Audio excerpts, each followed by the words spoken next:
Delhi police की special cell ने Lawrence Bishnoi के खिलाफ एक 300 पेज की चार्जशीट तैयार की। इस चार्जशीट में लॉरेंस की पूरी क्राइम कुंडली बताई गई।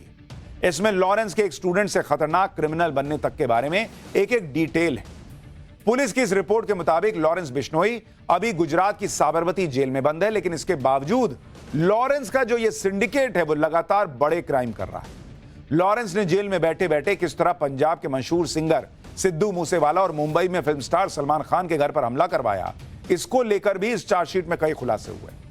पुलिस ने अपनी रिपोर्ट में एक हैरान करने वाला खुलासा भी किया। इसमें लॉरेंस बिश्नोई ठीक दाऊद इब्राहिम के तरीके से आगे बढ़ रहा है, इसका भी क्राइम ग्राफ दाऊद की डी कंपनी की तरह ऊपर जा रहा है, यह बताया गया है। इस समय बिश्नोई गैंग के लोग विदेश में बैठकर अपने शूटर से हमले करवा रहे।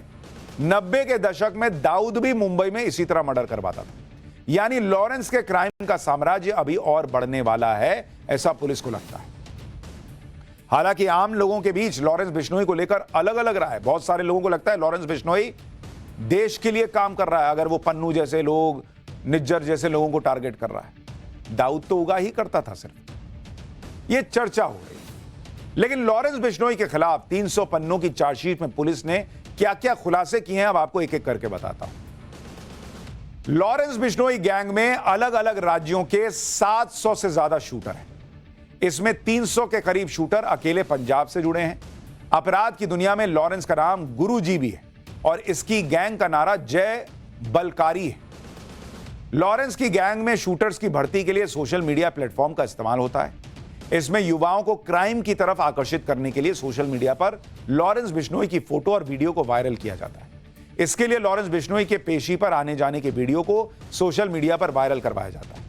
एनआईए की एक चार्जशीट के मुताबिक बिश्नोई गैंग में रिक्रूट करने के लिए युवाओं को कनाडा या उनके मनचाहे देश में शिफ्ट करवाने की बात भी कही जाती है। एक और खुलासे में यह बात सामने आई कि बिश्नोई गैंग ने साल 2020-21 तक करोड़ों रुपए एक्सटॉर्शन से कमाए और इस पैसे को हवाला के जरिए थाईलैंड और कनाडा भेजा। कुछ साल पहले तक लॉरेंस का गैंग सिर्फ पंजाब तक सीमित, लेकिन इसने अपने शातिर दिमाग से गोल्डी बराड़ के साथ मिलकर हरियाणा, दिल्ली और राजस्थान के अपराधियों से हाथ मिलाया और एक बड़ा गैंग बनाया। सबसे बड़ी बात यह है कि यह सारे गुनाहों की कहानी खुद लॉरेंस बिश्नोई ने बताई। लॉरेंस ने पुलिस को खुद बताया कि गैंग का खर्च चलाने के लिए पैसों की जरूरत थी, इसलिए जेल से ही रंगदारी मांगनी शुरू की। जो पैसे नहीं देता उस पर गोलियां चलवा देता था। यह चाहता था कि चंडीगढ़, पंजाब, राजस्थान, हरियाणा में लॉरेंस गैंग की दहशत हो। सबसे पहले हरियाणा, पंजाब, राजस्थान बॉर्डर के इलाकों में शराब तस्करों को टारगेट किया। ये लोग गैंग को प्रोटेक्शन मनी देने लगे। इन पैसों से गैंग के लिए हथियार खरीदे जाने लगे। लॉरेंस ने यह भी कहा कि 2017 में गैंग को मशहूर करवाने के लिए इसने जोधपुर के एक व्यापारी पर फायरिंग कराई। इसके अलावा एक ट्रैवल कंपनी के मालिक पर भी गोली चलवाई। इसके बाद दोनों से 50-50 लाख रुपए वसूले। अक्टूबर 2020 में बीकानेर के रहने वाले एक नामी बिजनेसमैन पर फायरिंग कराई। इससे 2 करोड़ रुपए की फिरौती वसूली गई। नवंबर 2020 में एक बिजनेसमैन पर फायरिंग करके 5 करोड़ रुपए की फिरौती ली। इस तरह बड़ी बड़ी फिरौती की मदद से विदेश में नेटवर्क आसानी से चलता रहा। एनआईए ने अपनी चार्जशीट में लॉरेंस बिश्नोई गैंग की तुलना दाऊद इब्राहिम की डी कंपनी से की। लॉरेंस बिश्नोई का क्राइम ग्राफ ठीक दाऊद इब्राहिम की तरह बढ़ता चला गया। एनआईए की चार्जशीट में कहा गया है कि जिस तरह 90 के दशक में दाऊद इब्राहिम ने छोटे मोटे अपराध करते हुए अपना क्राइम नेटवर्क खड़ा किया, ठीक वैसे ही लॉरेंस बिश्नोई ने मारपीट जैसे छोटे मोटे अपराध से अपना गैंग तैयार किया, जो अब मर्डर जैसे अपराध करता है।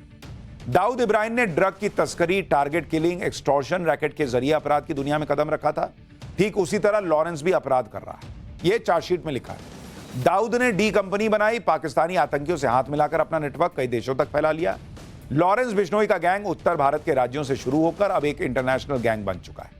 डी कंपनी और लॉरेंस गैंग में एक फर्क बस इतना है कि दाऊद इब्राहिम अपना गैंग पाकिस्तान से चला रहा है और लॉरेंस बिश्नोई जेल से ऑपरेट कर रहा है। ये सारी बातें पुलिस ने लिखी हैं, पुलिस की चार्जशीट में लिखी।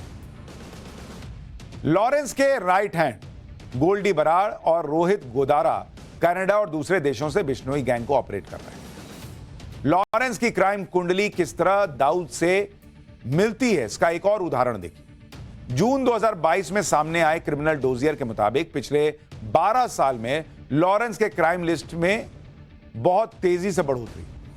अगर आप केसेस देखेंगे कि किस तरह से केस बढ़े हैं लॉरेंस बिश्नोई पर, तो आपको अपने आप पता चल जाएगा कि क्या तस्वीर रही है लॉरेंस बिश्नोई की। और उसका क्रिमिनल केस अगर आप देखेंगे, लॉरेंस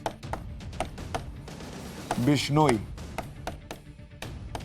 इस पर कुल केस अगर आप देखेंगे, कुल केस जो हैं वो कुल क्रिमिनल केस वो 36 हैं और दोषी उसे पाया गया है 6 केस में। 6 केस में लॉरेंस बिश्नोई दोषी पाया जा चुका है। सुनवाई उसकी चल रही है, अभी भी 21 केस में सुनवाई चल रही है। और इतना ही नहीं, लॉरेंस बिश्नोई 9 ऐसे केस हैं जिसमें बरी कर दिया गया है क्योंकि गवाह मुकर गए। ये सभी केस दिल्ली, हरियाणा, पंजाब और राजस्थान में दर्ज है। आज की तारीख में लॉरेंस का गैंग डी कंपनी की तरह ही कई देशों में फैल चुका है। लॉरेंस का गैंग यूएसए, अजरबैजान, पुर्तगाल, यूएई, रूस और थाईलैंड जैसे देशों तक फैल चुका है। इस गैंग के लोग दुनिया की कई एजेंसीज की मोस्ट वांटेड लिस्ट में। भारत में पंजाब से शुरू हुआ लॉरेंस गैंग उत्तर प्रदेश, हरियाणा, महाराष्ट्र, दिल्ली, राजस्थान और झारखंड तक फैल चुका है। आज की तारीख में लॉरेंस गैंग के पास देश के अलग अलग इलाकों से हथियार पहुंच रहे हैं। इसमें मध्य प्रदेश के अलावा यूपी के मेरठ, मुजफ्फरनगर, अलीगढ़ और बिहार के मुंगेर, खगड़िया से हथियार आते हैं। इतना ही नहीं, पाकिस्तान बॉर्डर पर भी गैंग के पास हथियार पहुंचने की खबरें हैं। पिछले 12 सालों में लॉरेंस गैंग ने अपने कनेक्शन कई देशों के क्रिमिनल से बना लिए। अब आपको वो मर्डर केस भी बताता हूं जिनकी वजह से पूरे देश में लॉरेंस बिश्नोई का नाम अपराध की दुनिया में कुख्यात होता गया। इस लिस्ट में पहला मर्डर मशहूर पंजाबी सिंगर सिद्धू मूसेवाला का था।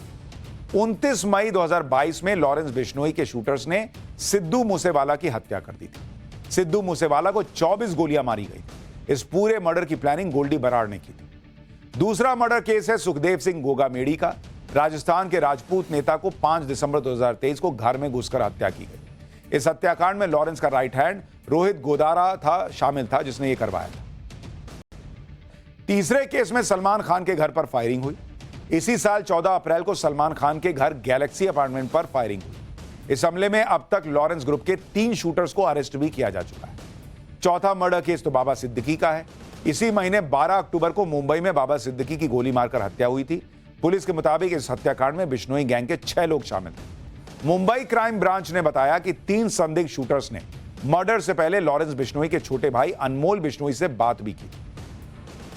ये तो सिर्फ वो केस हैं जो मीडिया की वजह से चर्चा में आए। इसके अलावा कई ऐसे मर्डर केस हैं जो पुलिस की फाइलों में दर्ज हैं, लेकिन उनकी बहुत ज्यादा चर्चा नहीं। लॉरेंस गैंग के लिए एक बात बहुत मशहूर है कि ये जिसके पीछे पड़ जाता है उसे निपटा कर ही छोड़ता है। इसमें पहला नाम सतविंदर सिंह उर्फ गोल्डी बराड़ का है। पुलिस के मुताबिक फरवरी 2021 में एक मर्डर के बाद गोल्डी बराड़ फर्जी स्टूडेंट वीजा पर कनाडा भाग गया। गोल्डी बराड़ इस समय कनाडा, पंजाब और दिल्ली में गैंग को संभालता है। लॉरेंस का दूसरा राइट हैंड है रोहित गोदारा। भाई आप उसको बराड़ को लेफ्ट हैंड कहिए तो ये राइट हैंड। ये राजस्थान और मध्य प्रदेश में गैंग का काम देखता है। इस गैंग में तीसरा नाम है अनमोल बिश्नोई। ये लॉरेंस बिश्नोई का भाई है और विदेश भाग चुका है। इसके पास पुर्तगाल, यूएसए, दिल्ली एनसीआर समेत महाराष्ट्र की भी जिम्मेदारी है। इसके अलावा चौथा नाम है काला जठेड़ी। ये इस समय दिल्ली की तिहाड़ जेल में बंद है, लेकिन जेल में रहते हुए भी हरियाणा और उत्तराखंड में गैंग संभालता है। ये सारे लोग गैंग की रिपोर्ट सीधे साबरमती जेल में बंद लॉरेंस बिश्नोई तक पहुंचाते हैं। यानी लॉरेंस बिश्नोई धीरे धीरे धीरे धीरे करते करते इतना बड़ा नाम बनता चला गया।